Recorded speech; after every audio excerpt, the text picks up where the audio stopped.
तो हम देख रहे electric field intensity due to an electric dipole at any random point. ये जैसे बेटा अपन कह रहे कि एक चार्ज माइनस क्यू है,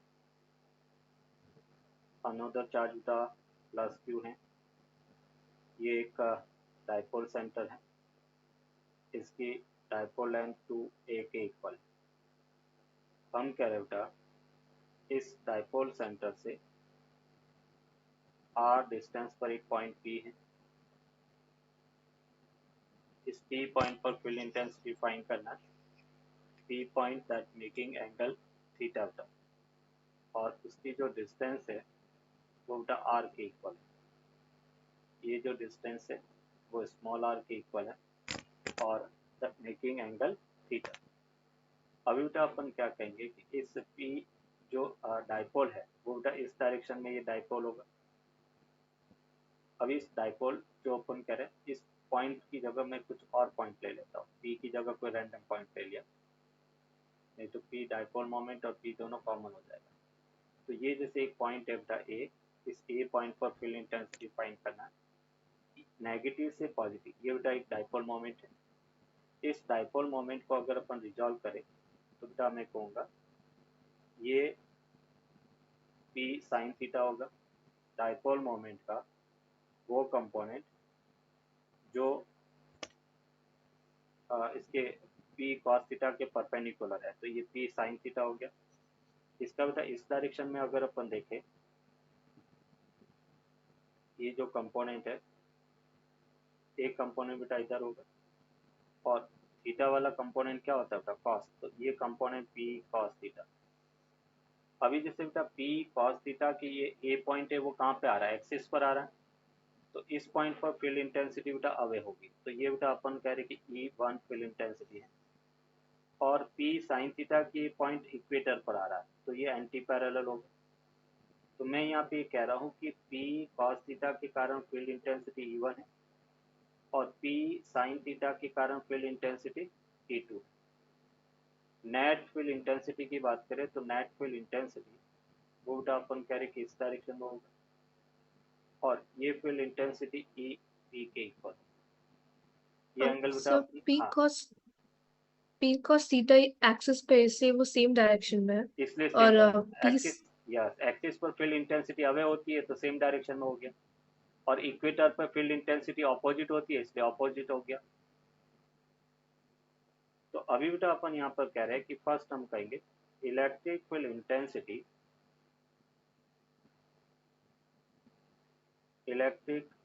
intensity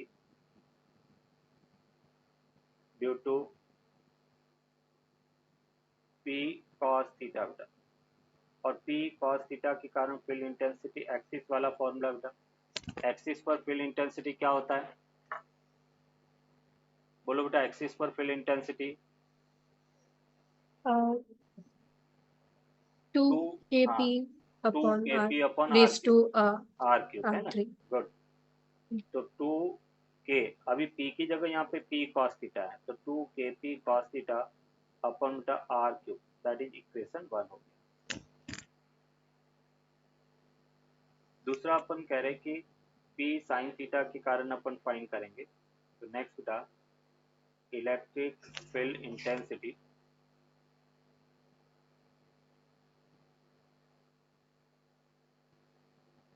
due to P sin theta,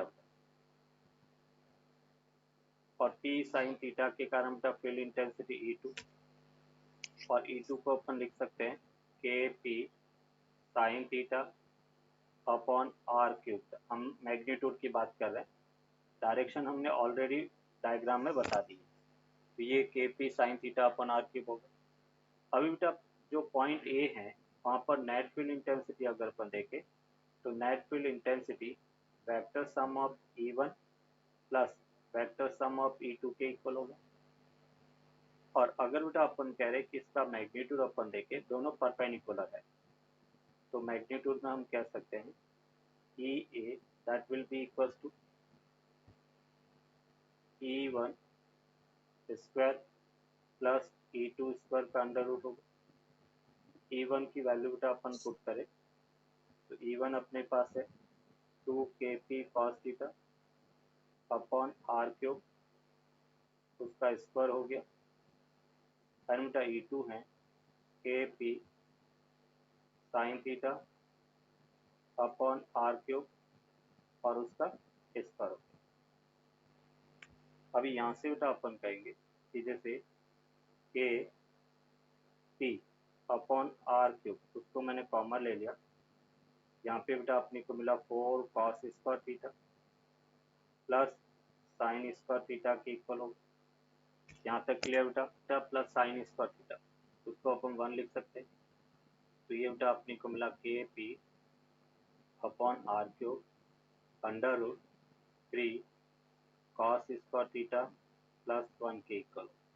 ये बेटा अपन कह रहे कि ए पॉइंट पर नेट फील्ड इंटेंसिटी हो के P upon R cube under root 3 cos square theta plus 1 के इक्वल। क्लियर बेटा यहाँ तक?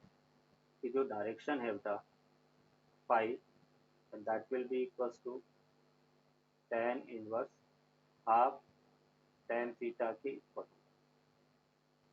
Phi equals to tan inverse half tan theta के इक्वल। नेक्स्ट हम कह रहे हैं electric force and torque experience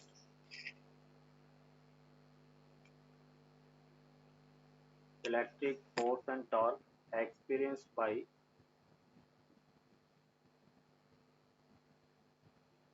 an electric dipole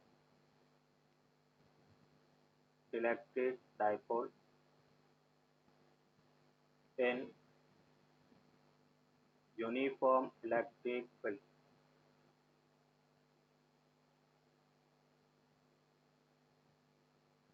In uniform electric field. Electric force and torque experienced by an electric dipole in uniform electric field. Uniform electric field में force और torque कितना लगेगा? ये जैसे बेटा अपन कह रहे कि यूनिफॉर्म इलेक्ट्रिक फील्ड है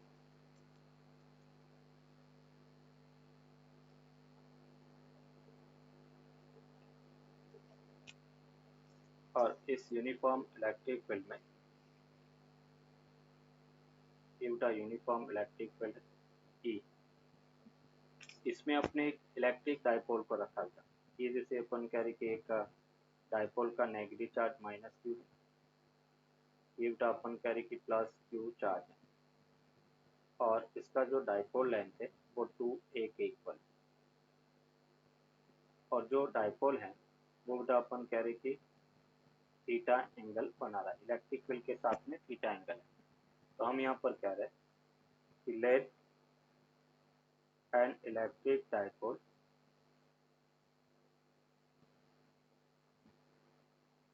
is placed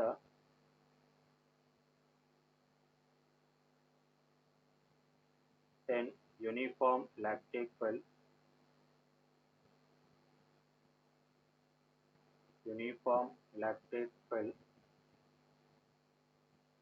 E, then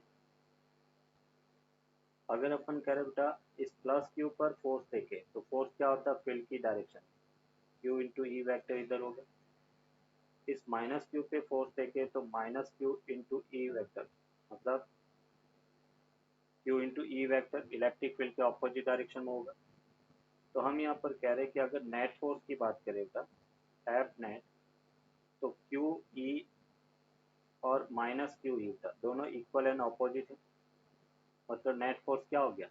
zero होगा, नेट फोर्स जीरो होगा। तो हम यहाँ पर कहेंगे कि यूनिफॉर्म इलेक्ट्रिक फील्ड में कोई इलेक्ट्रिक डायपोल को अगर रखते हैं तो उस पर बेटा लगने वाला नेट फोर्स ऑलवेज जीरो होगा, नेट फोर्स जीरो होगा, क्योंकि दोनों फोर्स बेटा equal and opposite. Plus Q पर फोर्स है वो फील्ड की डायरेक्शन में लगेगा, माइनस क्यू पे फोर्स है वो बेटा फील्ड के ऑपोजिट डायरेक्शन में लगेगा।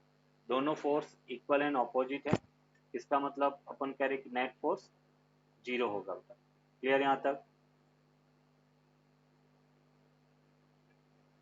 अभी जैसे बेटा अपन कह रहे हैं तो हम ये कह Yes. सकते हैं कि hence the net force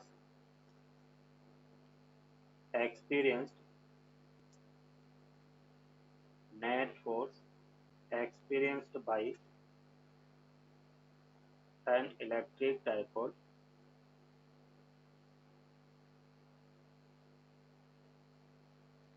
in uniform electric field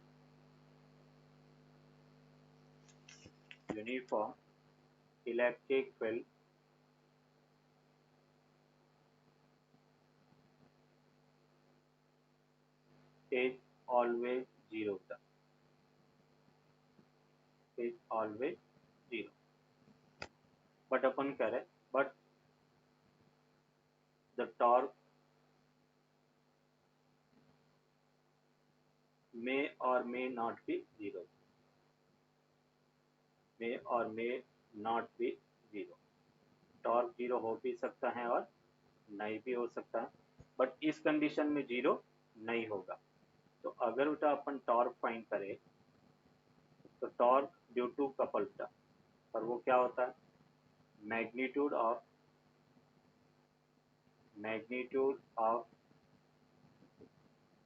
1/4 into arm of couple. Arm of couple बेटा अपने torque due to couple rotation में पढ़ा था।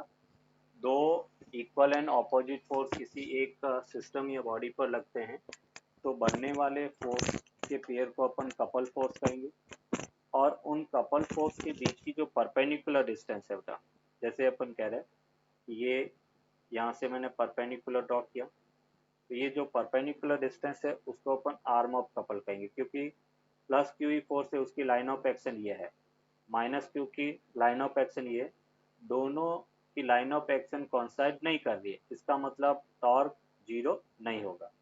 और ये जो डिस्टेंस है वो कितना होगा? 2a sin theta.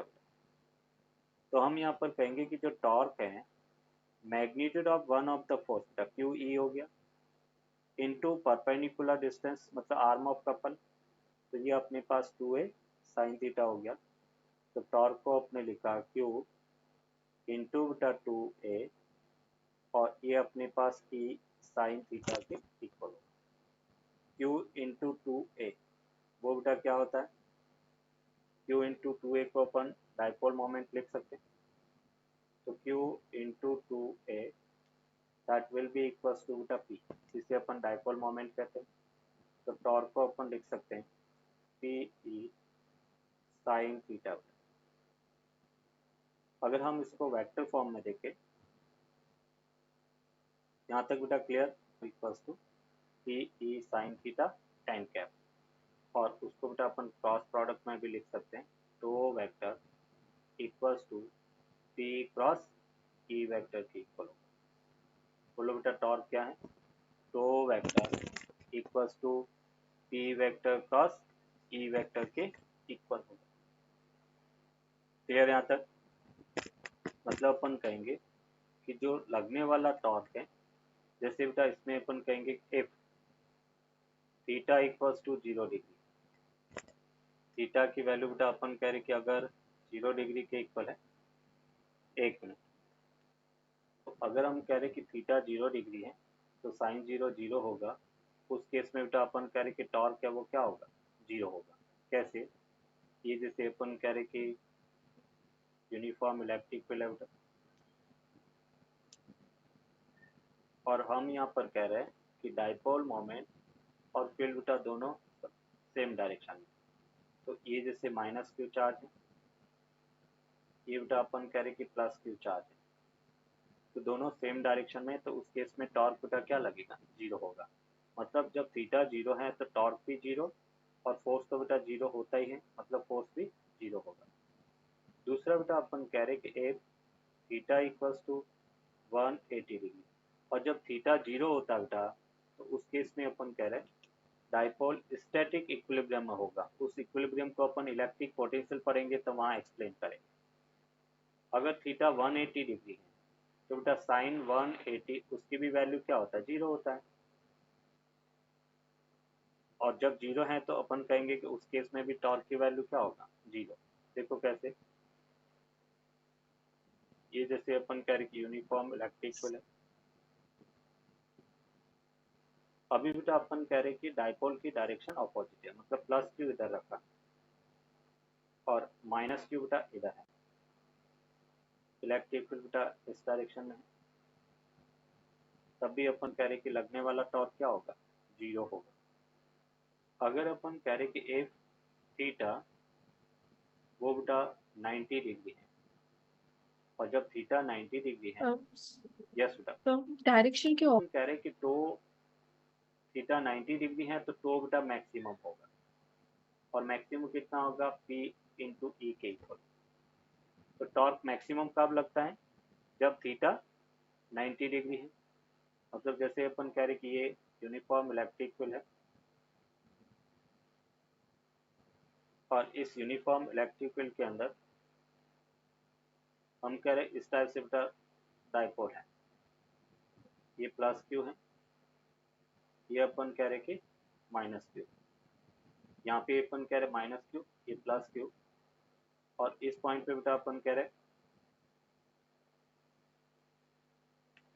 टॉर्क इधर लगेगा बेटा, फोर्स इधर लगेगा, इस पर फोर्स इस डायरेक्शन में लगेगा, क्यू ई। तो यहाँ पे हमने कहा in uniform electric field force experienced by the dipole moment is always zero, but torque may or may not be zero. Torque zero हो भी सकता है और नहीं भी हो सकता है। सेकेंड पॉइंट, अगर अपन नॉन यूनिफॉर्म इलेक्ट्रिक फील्ड की बात करें तो हम यहाँ पर कह रहे हैं कि in non uniform electric field, in non uniform electric field the torque, the force experienced, the force experienced by the in non-uniform electric field, the force experienced by the torque, the force experienced by the electric dipole never be zero, कभी भी zero नहीं होगा, never be zero,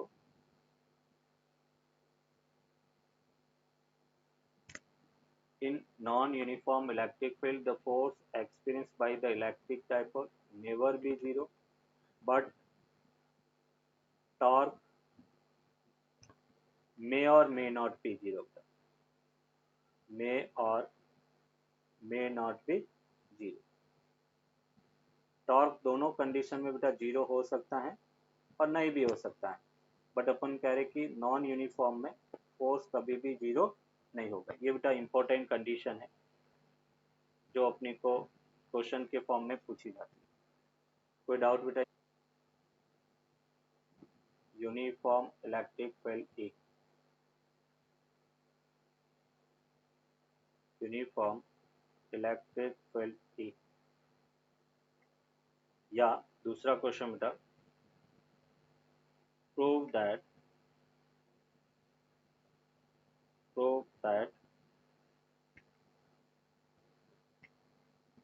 the oscillating frequency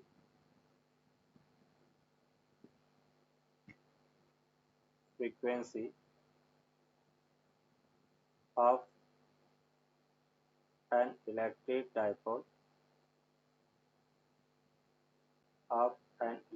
dipole in uniform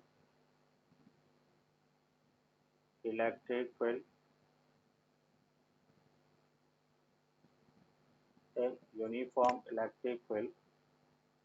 is given by F equals to 1/2 pi under root pi upon P eta. ये frequency अपन कह रहे कि इस फॉर्मूले से दी जाती है। ये दोनों क्वेश्चन का सिमिलर टाइप से अपन सॉल्व करें। तो अभी देखो कैसे अपन इसको सॉल्व करते हैं। तो इसका बेटा सॉल्यूशन अगर अपन देखें, ये जैसे अपन कह रहे कि एक यूनिफॉर्म इलेक्ट्रिक फील्ड है,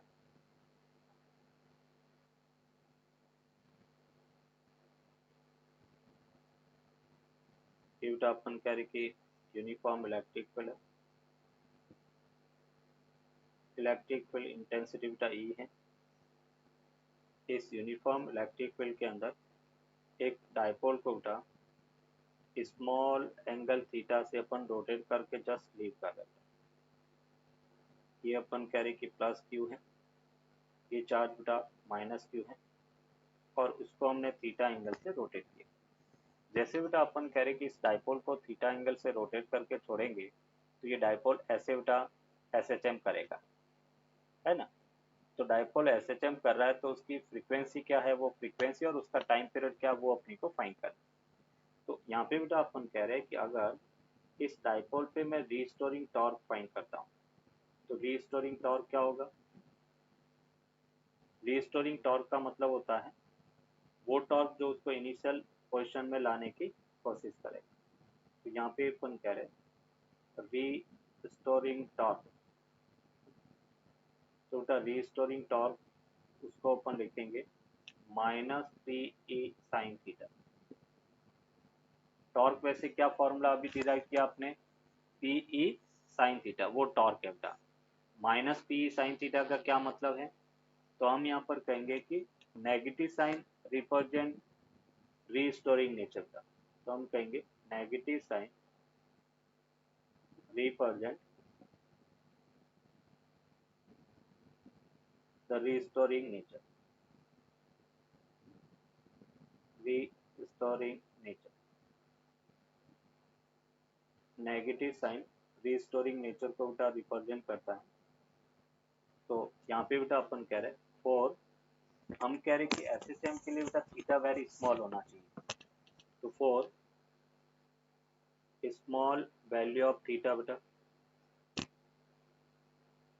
स्मॉल वैल्यू ऑफ थीटा बेटा, और जब अपन कह रहे कि थीटा की वैल्यू वेरी स्मॉल है तो उस केस में बेटा अपन लिख सकते हैं तो R equals to -PE theta के इक्वल होगा, क्योंकि थीटा जब वेरी स्मॉल होता है तो बेटा साइन थीटा वो अप्रोक्सीमेट थीटा के इक्वल, और 2R इक्वल्स टू बेटा हमने लिखा -PE थीटा।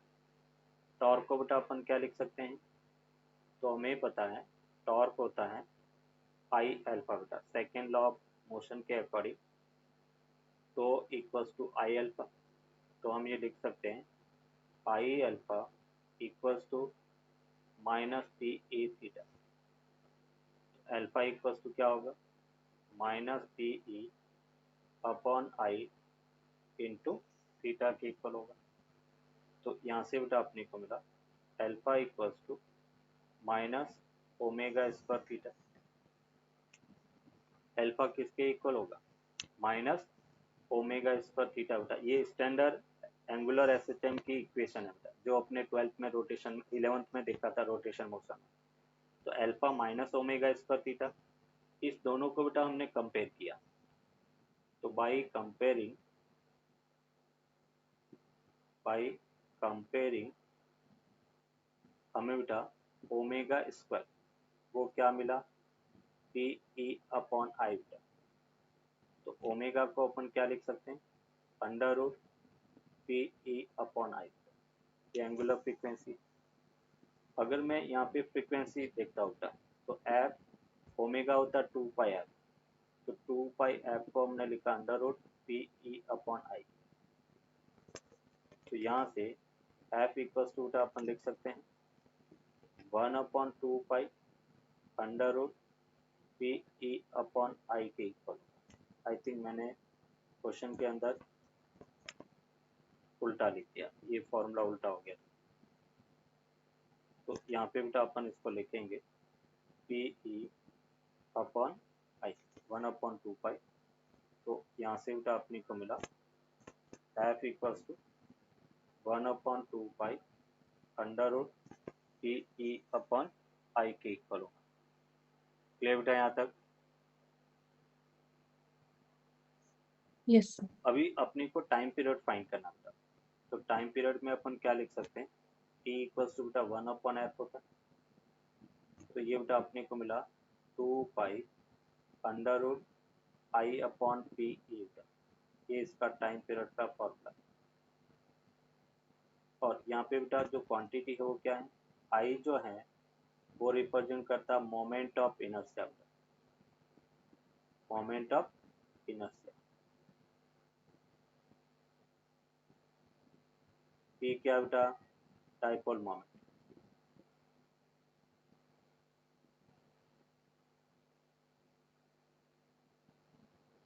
ई क्या है, electric field intensity.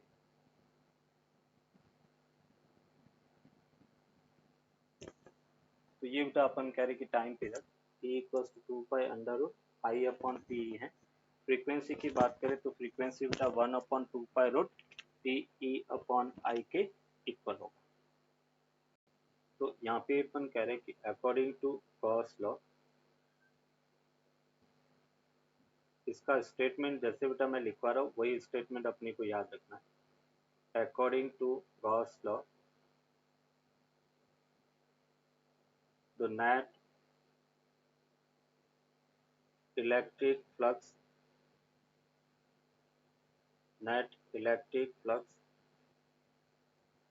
passing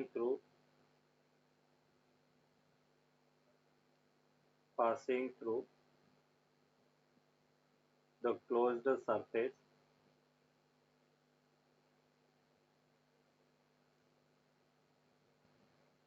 is equal to the ratio of enclosed charge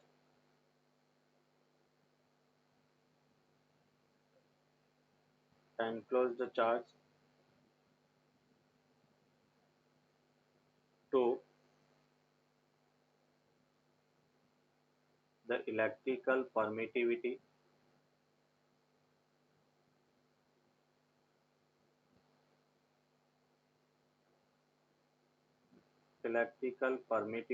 of the vacuum.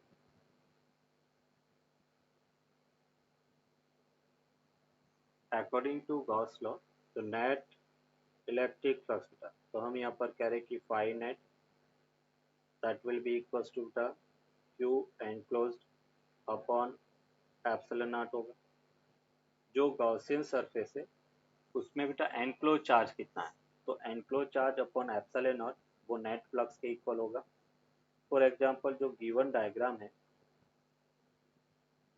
उसके लिए बेटा एनक्लोज चार्ज की अपन बात करें तो वो क्या होगा, Q1 plus Q2 up to बेटा अपन कह रहे कि Qn, ये एनक्लोज चार्ज है। और उसको बेटा अपन लिख सकते हैं तो net outward flux that will be equals to Q1 plus बेटा Q2 up to Qn upon epsilon naught के इक्वल। ये बेटा अपन कह रहे कि नेट आउटवर्ड फ्लक्स होगा। तो यहाँ पे बेटा अपन कह रहे कि according to Gauss law the net electric flux passing through the closed surface is equal to the ratio of enclosed charge to the electrical permittivity of the vacuum का, मतलब enclosed Q enclose upon epsilon naught के equal बेटा net flux होता है। अगर अपन कह रहे कि क्यू पॉजिटिव है तो फ्लक्स पॉजिटिव होगा, मतलब फील्ड लाइंस बाहर आएगी। और क्यू नेगेटिव है तो फ्लक्स को बेटा अपन क्या लिखेंगे, नेगेटिव लिखेंगे। नेगेटिव फ्लक्स का मतलब, अभी देखो यहाँ पे इसका अल्टरनेट और एप्लीकेशन क्या हो सकता है वो अपन देखते हैं, तो नोट करके अपन लिखते हैं। कभी कभार जैसे अपने फ्लक्स फाइंड कर लिया और अपने को पूछा जाए बेटा एनक्लोज चार्ज क्या है, तो हम क्या लिख सकते हैं, तो फाई इक्वल्स टू, ये बेटा अपन कह रहे कि enclose charge upon epsilon not है। और यहाँ से अगर अपने को एनक्लोज चार्ज पूछा जाए तो एनक्लोज चार्ज वो बेटा एप्सिलॉन नॉट इंटू फाई के इक्वल। एनक्लोज चार्ज को अपन फ्लक्स को एप्सिलॉन नॉट से मल्टीप्लाई करेंगे तो उस सरफेस के अंदर टोटल एनक्लोज चार्ज की वैल्यू अपने को मिलेगी। दूसरा बेटा अपन कह रहे हैं कि जो इलेक्ट्रिक फ्लक्स हैं वो directly proportional to number of field lines होता है। Electric flux phi is equal to बेटा, हम डायरेक्टली इक्वल टू भी कह सकते हैं, number of field lines, number of field lines के इक्वल होता है। अभी देखो इससे रिलेटेड एक क्वेश्चन अपने को पूछा जाता है कि find the total number of field lines, find the total number of filled lines emerging out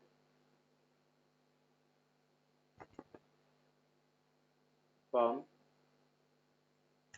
plus 1 coulomb charge था। एक कूलॉम चार्ज से कितनी number of field lines out होगी वो बेटा अपने को फाइंड करना है। तो बेसिकली फील्ड लाइंस फाइंड करने के लिए बेटा अपन क्या करेंगे, फ्लक्स फाइंड करेंगे, क्योंकि हमने कहा कि इलेक्ट्रिक फ्लक्स वही फील्ड लाइंस के बराबर होता है। तो यहाँ पे बेटा अपन कह रहे हैं कि जो नंबर ऑफ फील्ड लाइंस है वो फ्लक्स के इक्वल होगा, और फ्लक्स क्या होता है बेटा, Q बाई एप्सिलॉन नॉट। तो ये जैसे अपन कह रहे कि प्लस 1 कूलॉम चार्ज है बेटा, तो इससे अपन कह रहे कि ऐसे फील्ड लाइंस आउट होगी। तो इसका फ्लक्स अगर अपन देखें वो फ्लक्स बेटा क्या होगा, Q अपन एप्सिलॉन नॉट, क्योंकि यहाँ पर एक हाइपोथेटिकल सरफेस अपन ड्रॉ करें तो इसमें बेटा अपन कह रहे फ्लक्स क्या होगा, Q बाई एप्सिलॉन नॉट, वो फील्ड की वैल्यू देगा। तो यहाँ पे n इक्वल्स टू Q बेटा 1 कूलॉम है, एप्सिलॉन नॉट की वैल्यू कितना 8.85 इंटू 10⁻⁻12। तो हम ये कह सकते हैं 10 इंटू 10⁻11 अपॉन 8.85। तो यहाँ से अपन लिख सकते हैं 1.1 इंटू 10⁻11। ये बेटा अपन कह रहे कि total number of field lines emerging out from 1 Coulomb होगा।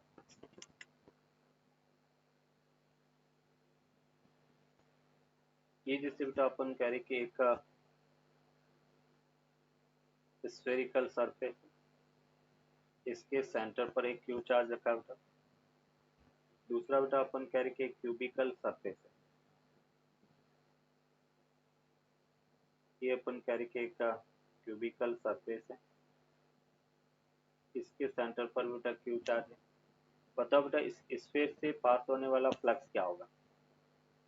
तो फ्लक्स क्या होता है बेटा, Q by epsilon not, enclose charge upon epsilon not. और जब हम क्यूब से भी बेटा फ्लक्स देखेंगे तो फ्लक्स क्या होगा, Q बाई एप्सिलॉन नॉट होगा, enclose charge upon epsilon not. इसका मतलब स्फेयर से भी बेटा outward flux Q by epsilon not है, क्यूब से भी बेटा total outward flux Q by epsilon not है। तो मैं यहाँ पे ये कह सकता हूँ कि इलेक्ट्रिक फ्लक्स जो गाउसियन सरफेस है, या अपन कह रहे कि सरफेस है, उस सरफेस की शेप पे डिपेंड नहीं करता। तो यहाँ पे फर्स्ट पॉइंट में बेटा अपन कहेंगे कि electric flux does not depends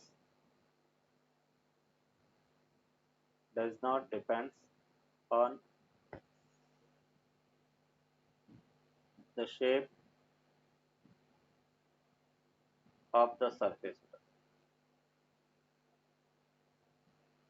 does not depends on shape of the surface। Electric flux जो है सरफेस की शेप पे डिपेंड नहीं करता।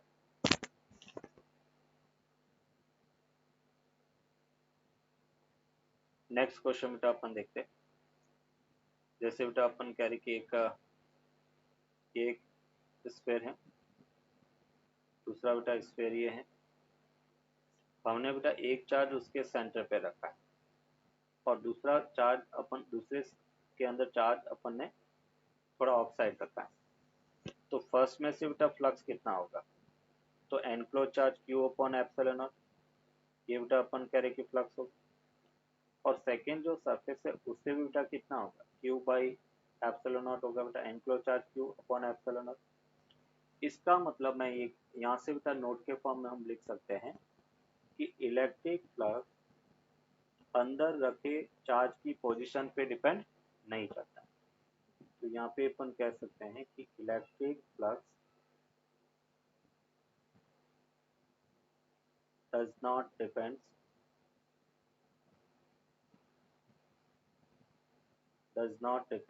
on the position of the enclosed charge. Position of the enclosed charge. Enclose charge की position पे depend नहीं करता। क्लियर बेटा यहाँ तक कंसेप्ट। नेक्स्ट देखो बेटा, ये जैसे बेटा अपन कह रहे कि एक रैंडम क्लोज सरफेस है, यहाँ पे एक चार्ज Q1 है, ये चार्ज बेटा -Q2 है, और ये अपन कह रहे कि +Q3 है। एक चार्ज बेटा अपन कह रहे Q4 है बाहर की तरफ, और अपने को कहा गया है कि find phi net electric flux कितना है वो अपने को फाइंड करना। Q1 -Q2 प्लस बेटा Q3 अपॉन एप्सिलॉन नॉट, ये अपन कह रहे कि नेट फ्लक्स होगा। अभी Q4 के कारण फ्लक्स 0 क्यों होगा बेटा? तो यहाँ पे अपन कहेंगे, जैसे इसको नोट करके बेटा यहाँ पे अपन लिखेंगे कि Q4 के कारण नेट फ्लक्स है वो 0 होता है, क्योंकि बेटा अपन कह रहे हैं कि जितनी फील्ड लाइंस एक सरफेस से इन होगी उतनी आउट होगी। इन जो हो रही है उसको अपन नेगेटिव फ्लक्स कहेंगे, तो आउट हो रहा है उसका पॉजिटिव। तो अपन कह रहे हैं जितनी फील्ड लाइंस इन हुई उतनी आउट हो रही है, तो नेट फ्लक्स क्या हो गया? 0 हो गया। तो यहाँ पे अपन कहेंगे कि electric flux due to the charge Q4 is 0। दूसरा पॉइंट अपन कहेंगे इलेक्ट्रिक फ्लक्स केवल Q1, Q2, Q3 के कारण होगा, बट जो नेट इलेक्ट्रिक फील्ड अगर पूछा जाए तो वो सभी चार्जेस के कारण होता है। तो यहाँ पे अपन कहेंगे कि net electric flux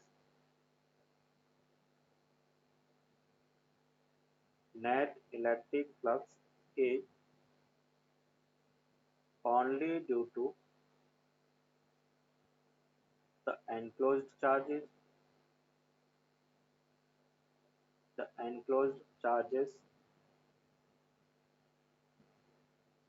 Q1 -Q2 and plus Q3, but Q1 -Q2 and plus Q3, but electric field intensity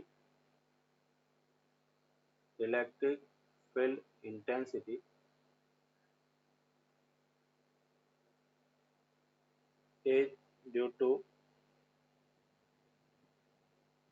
the all charges।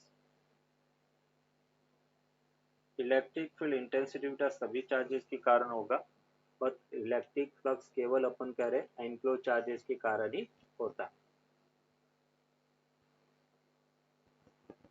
Next बेटा अपन एग्जांपल देखते हैं।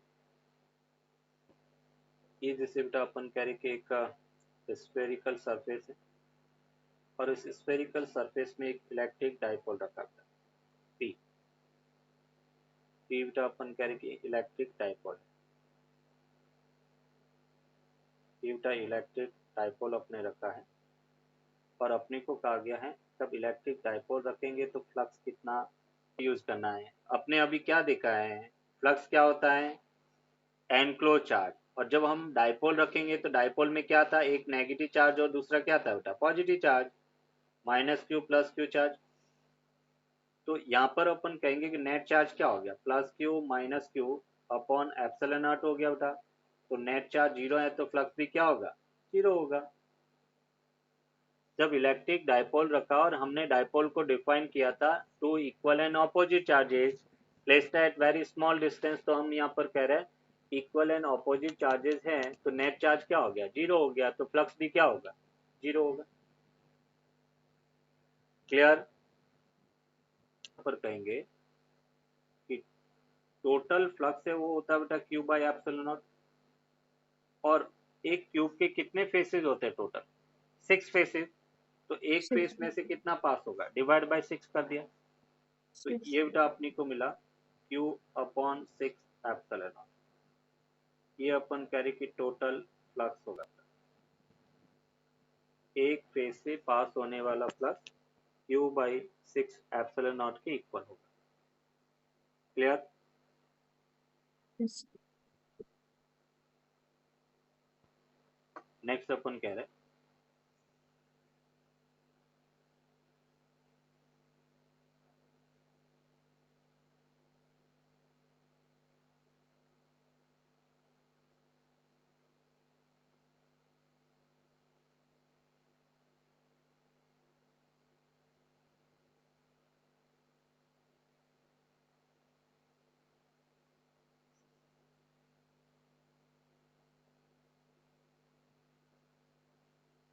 ये जैसे बेटा अपन कह रहे कि क्यूब है। अभी बेटा क्यूब के सेंटर पर, क्यूब के फेस सेंटर पर एक चार्ज क्यू रखा गया और अपने को पूछा गया है कि इस क्यूब में से पास होने वाला फ्लक्स कितना है, वो अपने को फाइंड करना। एक चार्ज क्यू है, वो एक क्यूब के फेस सेंटर पे रखा, एक फेस के सेंटर पे रखा है। तो अपने को पूछा गया है कि इस क्यूब में से कितना फ्लक्स पास होगा।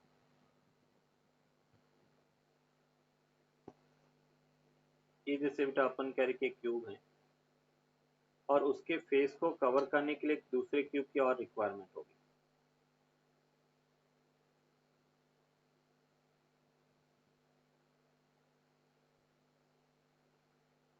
इस ये बेटा अपने पास है, इसके पास में एक दूसरा क्यूब मैंने और रख दिया।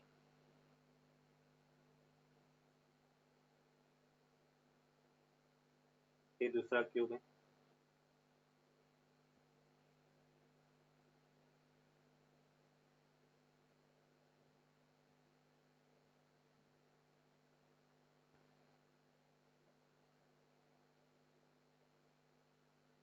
तो अभी बेटा अपन कह रहे कि ये क्यूब है, इस क्यूब को कवर करने के लिए, सर इस चार्ज को कवर करने के लिए दो क्यूब की रिक्वायरमेंट है।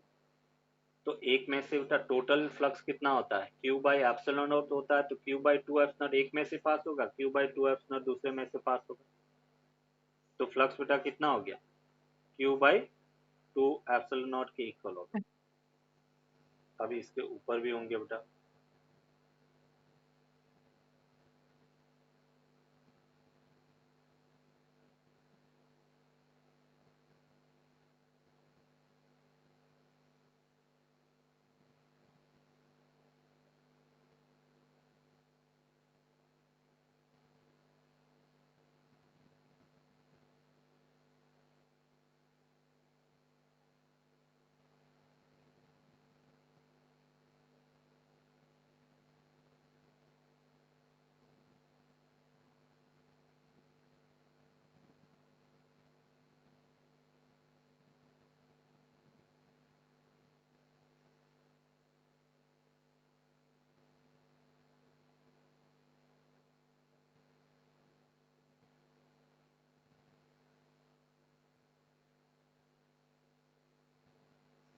यस बेटा, देखो इसको कवर करने के लिए टोटल कितने क्यूब की रिक्वायरमेंट हुई बेटा, 4।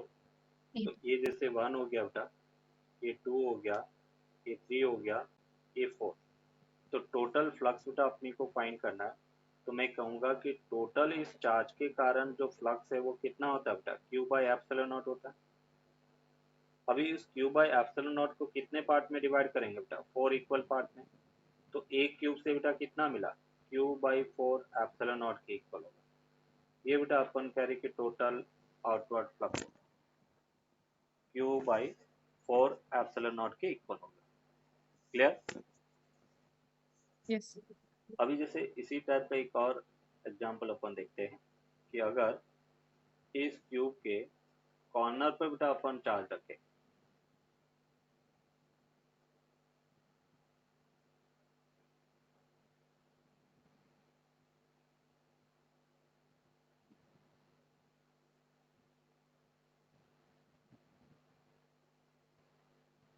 अपन कह रहे कि अगर मैं यहाँ पर इसके कॉर्नर पर एक चार्ज क्यू रखता हूँ